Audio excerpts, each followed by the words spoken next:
Hey Wolfpack, and welcome back. I hope you liked yesterday's stories. I figured I'd try out a new topic. So, with that said, today we're reading My Neighbor Has Been Digging a Hole in His Backyard, and It's Starting to Drive Me Crazy by Mr. Outlaw. So, with that said, whether you're sitting around a campfire, on the night shift, or even laying in bed, let my voice soothe your nightmares.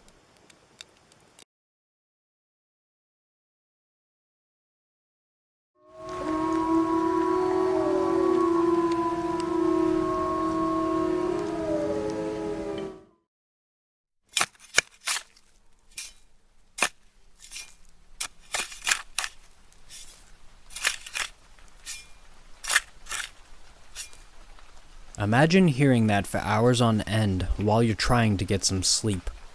I mean, sure, we're all stuck at home and things can start to get a bit boring, but come on, is digging holes really the best hobby you could have come up with? It's only been a few weeks since I've moved into this neighborhood, and I can't believe that I'm already starting to regret it.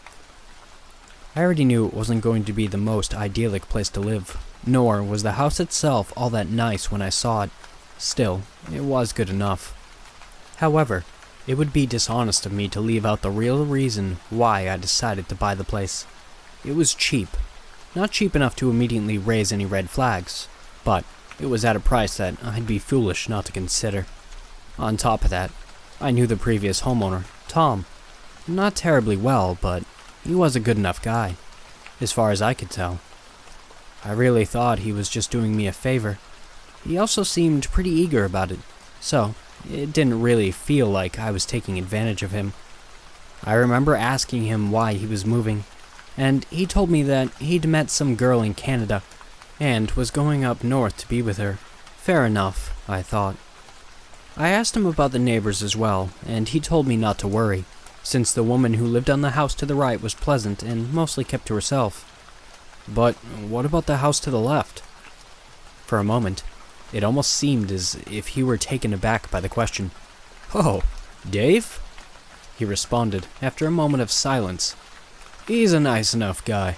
I think he lives alone, also keeps to himself. I can't imagine that he'd bother you at all." In retrospect, it was a bit of a strange response, but at the same time, to say that Tom wasn't a bit strange himself would have been a lie. So, I opted not to think anything of it. In the end, we filled out all of the paperwork and the place was mine. I have to admit, owning my first ever property was a hell of a good feeling. The place wasn't much to look at from the outside, but I couldn't complain about the interior. The carpets were clean, the water from the sinks seemed drinkable, and the bathrooms weren't moldy. I mean, what else could I ask for? There were 2 bedrooms and 2 bathrooms in total. Since I lived by myself, I could make some more money by renting out the spare room. Quite honestly, it was a great setup. I saw the hole for the first time while I was smoking a cigarette out on the balcony my first morning there. It was pretty much impossible not to notice. It looked to be about 3 feet in diameter, smack in the middle of my neighbor's backyard. The shovel that he'd presumably used to dig it was lying only a few feet away, still covered in dirt. I'd seen stranger things in my life, so I didn't think too much of it. Maybe he was building a garden or something, I didn't know. During the following nights, I experienced some of the most horrifying nightmares that I've ever recalled having. I can't remember what happened in them verbatim, but they all shared a commonality between them. Some sort of vague doom was always looming over or approaching me, whether it was heavy knocks at my door that kept getting more forceful, or steps behind me that kept getting louder. It always put me on edge. I remember waking up in the morning with my heart pounding and visceral fear overwhelming my sense of reality. I didn't know what the hell was going on. This was in no way a normal occurrence for me. One night, I woke up just as the sun started to arise. Still groggy as hell from my lack of sleep, I shuffled out onto my balcony and lit up another cigarette, while my eyes drifted over to Dave's backyard. I had to blink twice when I first saw it, but I wasn't hallucinating. The hole had doubled in size. I must have stared at it for half an hour as I tried to reel in my disbelief. What was this motherfucker doing? When I went to bed that night, I stayed awake on purpose. At around midnight, I started to hear it.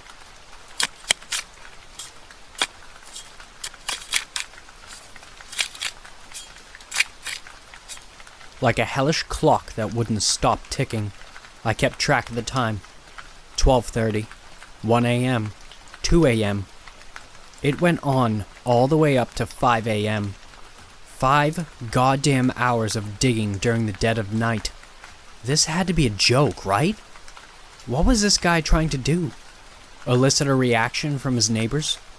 Was this just the most obnoxious prank feasible? Well, if he wanted a reaction, then I was going to give him one. As soon as the sun came up, I stormed over to his front door and rang the doorbell incessantly. He didn't answer, of course. Fucking wimp, I thought to myself as I started banging on his door instead.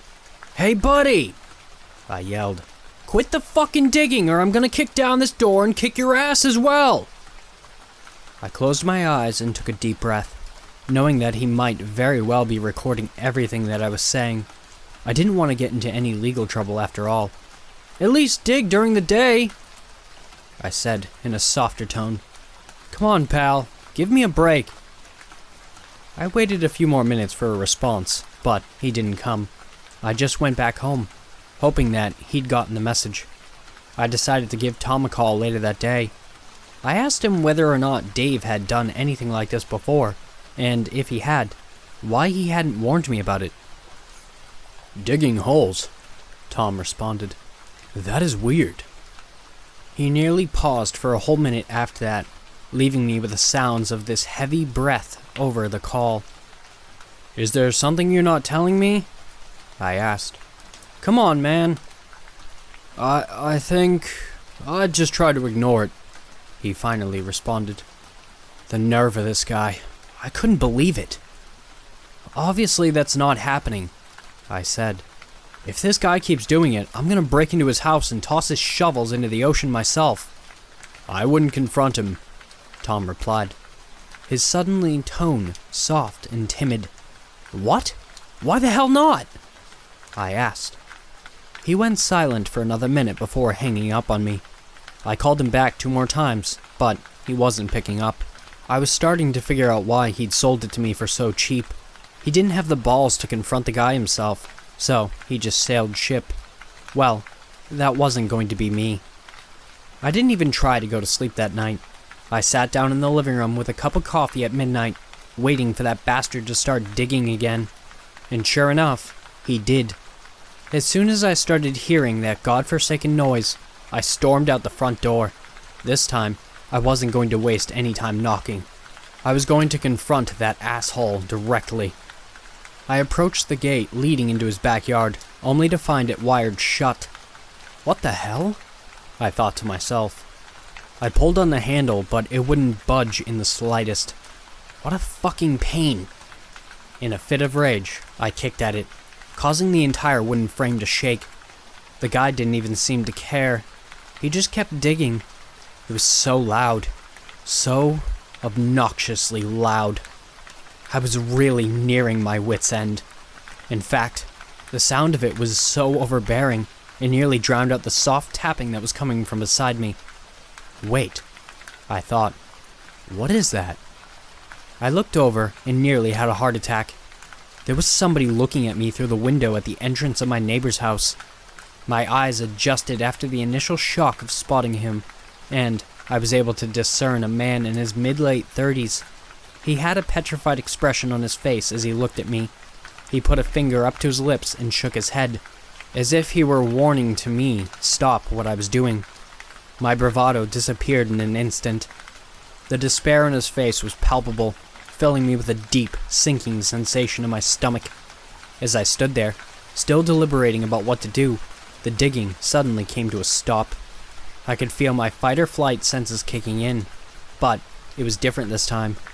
Before, I'd only get that feeling when I knew what the danger was and could see it in front of me. This time, I knew that I had to get away before the danger could present itself at all. I heard a shovel drop and the sounds of heavy footsteps coming from the gate beyond. I didn't stay to find out what was walking towards me. I didn't sleep well for a week after that incident, but not because of the sounds. The digging had since stopped, and the hole hadn't got much bigger, but I knew that was just because it was getting deeper. Yesterday, I finally worked up the courage to go into his backyard during the day. Since the digging only seemed to happen at night, I tried ringing my neighbor's doorbell again, but he's not answering. He obviously doesn't want to talk to me about it. I climbed over the fence and cautiously made my way towards the hole. At this point, it was taking up a considerable portion of the grass space. Of course, a shovel was lying beside it. I took a closer look at it, seeing the deep imprints of bulky fingers on the bloody metal handle, and then I looked down into the deep hole itself. I couldn't tell you how deep it was exactly. However, I could see nothing but the void below, just pure darkness. I went back into my house and found a piece of rope that I measured to be 30 feet long. I tied a water bottle to the end of it and went back to the hole before slowly lowering it down. I ran out of rope in no time, but I never heard a thud below. When I brought it back up, the bottle was covered in some kind of thick, dark goo. I just dropped it back down along with the rope. I wasn't touching that. I continued kneeling there for minutes afterwards, waiting for a confirmation that it had hit the ground below, but it never did. Or maybe it was so far below that I wouldn't be able to hear it at all. Even if it did, in any case, that little experiment brought me no peace of mind. It yielded no answers at all. I still doubted that I would be able to get any sleep. At the very least, the digging had stopped, and over the next few nights I actually managed to get some shut-eye for a few hours at a time. I just wouldn't think about the hole. It didn't matter, and it would have no impact on my life.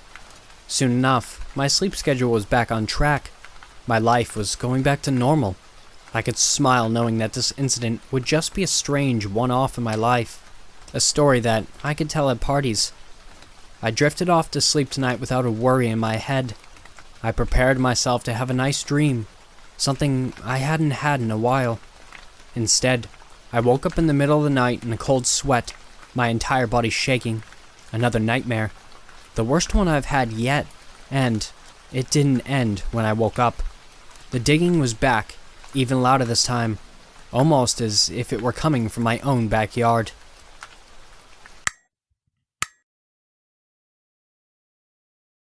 Thanks for listening, Wolfpack. If you want to submit your own story, the links for my email and subreddit will be down below. I've also created a Discord, so if you want to join that, the link will be in the description down below as well. Don't forget to like, share, and subscribe. And with that said, have beautiful nightmares, and I will see you next time.